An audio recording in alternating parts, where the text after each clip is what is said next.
of the most exciting scientific findings of the past half-century has been the discovery of widespread trophic cascades. A trophic cascade is an ecological process which starts at the top of the food chain and tumbles all the way down to the bottom. And the classic example is what happened in the Yellowstone National Park in the United States when wolves were reintroduced in 1995. Now, we all know that wolves kill various species of animals, but perhaps we're slightly less aware that they give life to many others. Before the wolves turned up, they'd been absent for 70 years, that the numbers of deer, because there was nothing to hunt them, had built up in the Yellowstone Park, and despite efforts by humans to control them, they'd managed to reduce much of the vegetation there to almost nothing. They'd just grazed it away.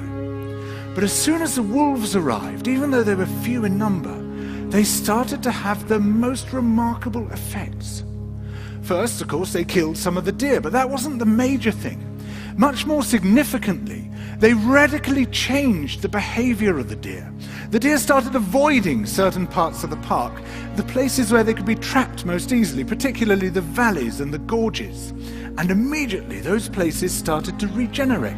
In some areas, the height of the trees quintupled in just 6 years. Bare valley sides quickly became forests of aspen and willow and cottonwood. And as soon as that happened, the birds started moving in. The number of songbirds and migratory birds started to increase greatly. The number of beavers started to increase because beavers like to eat the trees. And beavers, like wolves, are ecosystem engineers. They create niches for other species. And the dams they built in the rivers provided habitats for otters and muskrats and ducks and fish and reptiles and amphibians.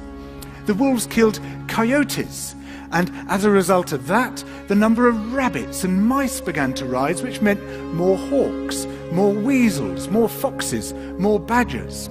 Ravens and bald eagles came down to feed on the carrion that the wolves had left. Bears fed on it too, and their population began to rise as well, partly also because there were more berries growing on the regenerating shrubs. And the bears reinforced the impact of the wolves by killing some of the calves of the deer.